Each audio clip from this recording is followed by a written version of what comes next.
সিন্ডিকেটের কথা বলছেন আপা। সিন্ডিকেট গত 16 বছর যাবৎ সিন্ডিকেট কারা লালন করছে? আওয়ামী লীগ পতিত সরকার। মুন্সি সাহেব, উনি টিপু মুন্সি, উনি বলতেন যে সিন্ডিকেট আমরা কিছু করতে পারতেছি না, পরিষ্কার বলছেন। আচ্ছা, প্রশ্ন হচ্ছে সেই আওয়ামী লীগ যখন পতিত হইল, আমি নিশ্চিত করে বলতে পারি সেই সমস্ত জায়গাগুলো খালি হয়ে গেছে। চাঁদাবাজি বলেন, সিন্ডিকেট বলেন, কিন্তু সেই শূন্যস্থান পূরণ করেছে কারা? This is my question. খালি নাই, পূরণ করেছে কারা? যারা শক্তিধর নিশ্চয় তারাই।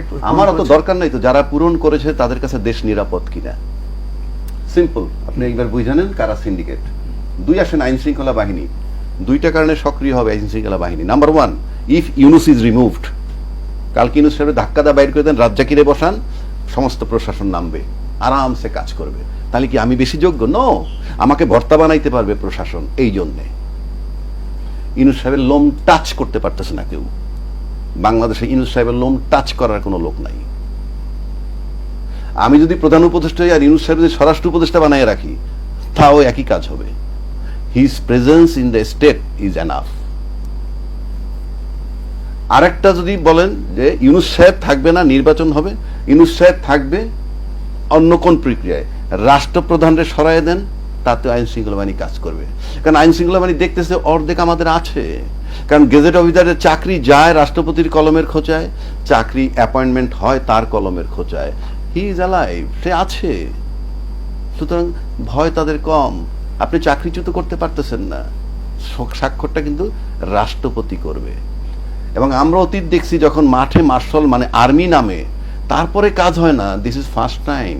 মেএসটিসি পাওয়ার দেওয়ার পরও যখন আর্মি কাজ করতে পারে না, নাথিং, এটা আই ওয়াশ, সিগন্যাল আছে, করবা না, তা নাহলে হয় না কেন? মাই কোশ্চেন ফিনিশ নেই। এইবার আসেন আপনার 3টা চ্যাপ্টার। বাংলাদেশে ছাত্ররা বিদায় দিয়ে দিছে, ছাত্র আসে মেইনলি, তাদের ফোকাস সবাই একত্র হইয়া আইসে কি করছে, হাসিনাকে সরাই দিয়ে আমাকে বসায় দিল। বসায় দেওয়ার পর কি হইল? সেকেন্ড ধাপটা আসলো যে রাষ্ট্রপতিকে সরাইতে হবে, কারণ তো মসজিদের ইমাম না, আগেও বলছি এখনো বলছি। সে হলো দোসর। তাকে যখন অপারেশন করতে গেল, তখন একটা বড় দল বলল তাকে অপারেশন করলে সাংবিধানিক সংকট হবে। আমি আসমান দিয়ে বললাম, শেখ হাসিনার সরাইলে কি সাংবিধানিক সংকট হয় না? আপনি এখানে সাংবিধানিক সংকট হয়ে গেল। আমি তো এই রাজনীতিবিদের আই ক্যানট ফেইথ। বিপ্লব পরবর্তী আবার আসলে প্রশ্ন আসে কেন? হ্যাঁ, তার ঘাড় ধরে বের করে দিতে হবে। আচ্ছা, এরপর যখন এই ছাত্র একটা শক্তি হইল, এখন বিশাল শক্তি, কিন্তু ছাত্ররা কেন ছাত্ররা শক্তি সেটাও বলে দিচ্ছি। যেহেতু প্রশাসন মাঠে নাই, বাংলাদেশ সব রাজনৈতিক দল যেই ক্ষমতায় থাকুক, মাঠে তার রাজনৈতিক কর্মী কিন্তু থাকে। তার মানে রাজনৈতিক যে দলটা ক্ষমতায় যায়, তার মাঠের শক্তি তার কর্মী বাহিনী। ইউনুস সাহেবের সেটা নাই। তা আপাতত ইউনুস সাহেব না বললেও এই ছাত্ররা তার পক্ষে কাজ করবে। এই জন্য করবে, ইউনুসের নিয়োগকর্তা তারা। 1, 2, প্রশাসন ইউনুস সাহেবের নন কোঅপারেট করে অ্যাবসলুটলি। শেখ হাসিনা ওভারসিজ বৈশা বৈশা যখন বলছে 2 মাসে ফেলে দিব, পুলিশের উপর একটা আস্থা আসছিল পুলিশের, আমাদের উনি ফেরত আসতেছেন। 7 মাস পার হওয়ার পর কিন্তু পুলিশ কিছু নামতেছে মাঠে। হায় রে আল্লাহ, এ তো মহামিক মুসিবত, 2 মাসে তো কিছুই হয় নাই। তারপরে 25 তারিখে যে সেনাপ্রধান ভাষণ দিল, আমি মনে করি নতুন দল গঠন করার ব্যাপারে সেনাবাহিনী এটা অনুপ্রেরণা হিসেবে ছাত্রদের নেওয়া উচিত। লং রানে বলবে আপনার কথায় আমরা এই দল গঠন করছি। কেন? আপনি বলছেন স্বাধীনতা সার্বভৌমত্ব বিপন্ন হতে পারে, এবং বলছেন যে আপনার কিছু করার থাকবে না। তো আপনি যখন কিছু করার থাকবে না, তখন আমার সমাজ গড়ে তুলতে হবে। সুতরাং এই ছাত্ররা সেই জন্য গড়ে উঠছে।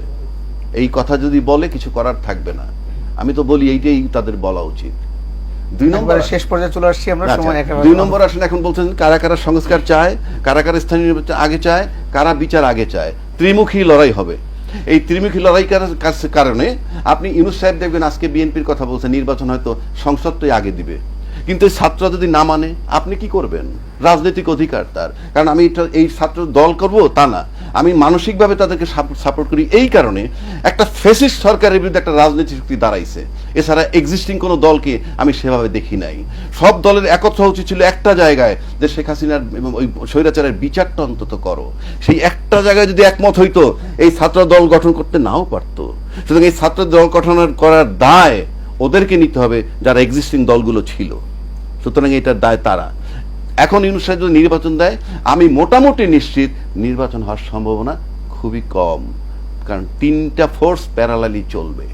ছাত্রদের একটা ফোর্স, এই রাজনীতিবিদদের একটা ফোর্স, পাশাপাশি আপনি যদি মনে করেন মাঠে যে আইন শৃঙ্খলা বাহিনী নাই, সেখানে সেনাবাহিনীর প্রধান, উনি একটা রেজিমেন্টেড ফোর্স, উনি একটা শক্তি। ওনার Of course. এই তিনটা সমন্বয় না হওয়া পর্যন্ত আপনি বাংলাদেশের নির্বাচন অনিশ্চিত। আমি